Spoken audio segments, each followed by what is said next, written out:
In the heart of a small village, under the vast Indian sky, lived Sudama, a humble and devoted Brahmin.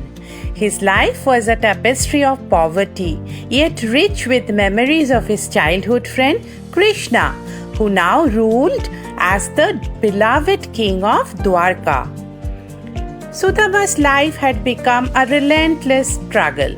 The once joyous laughter of his children had been replaced by cries of hunger. His wife, once hopeful, now wore the very expression of despair. And Sudama himself, once a respected Brahmin, was now the subject of pity and ridicule.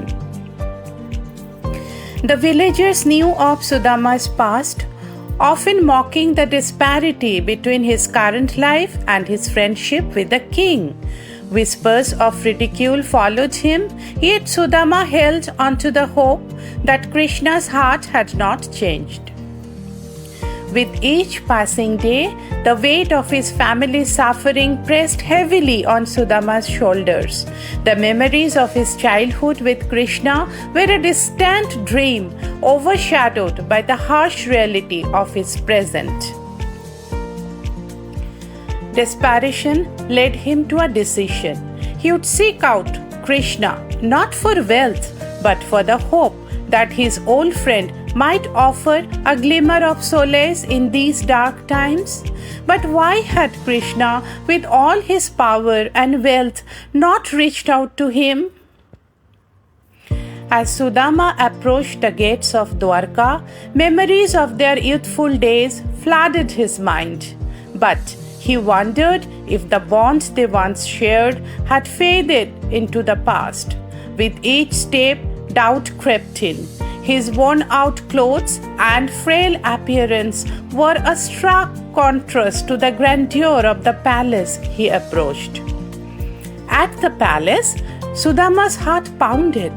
The opulence around him was overwhelming, and uncertainty gripped him.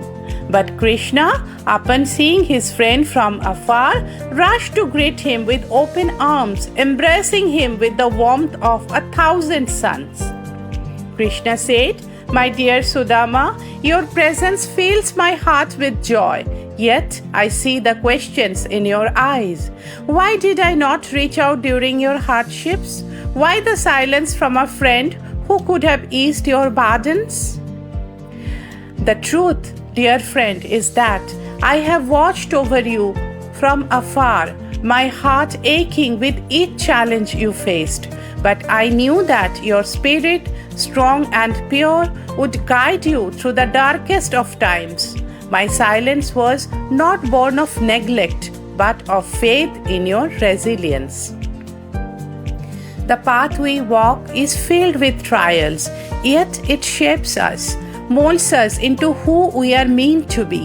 Your journey, though fraught with hardship, was one of courage and dignity. And now, as we stand together, know that my heart has never been far from yours.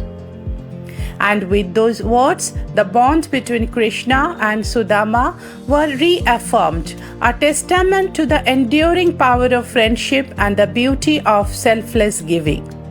As Sudama returned to his village, a sight beyond his wildest dreams awaited him.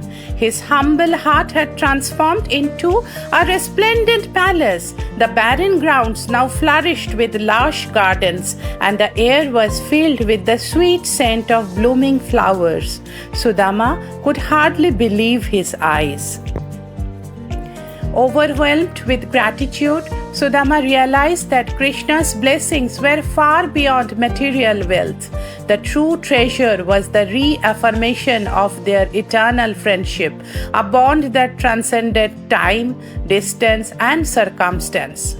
Hindu philosophy teaches us that God resides not only in temples or idols, but also within the hearts of the devotees.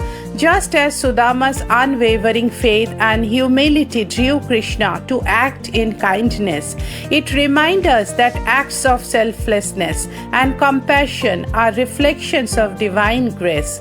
Such kindness has the power to transform lives, bridging the gap between the material and the spiritual, the human and the divine. And so, dear listeners, the story of Krishna and Sudama is not just about friendship, but about the transformative power of love, humility, and kindness. Have you ever experienced an act of kindness that touched your soul or changed your life? Share your stories in the comments below. Your words might inspire someone else to spread kindness in this world.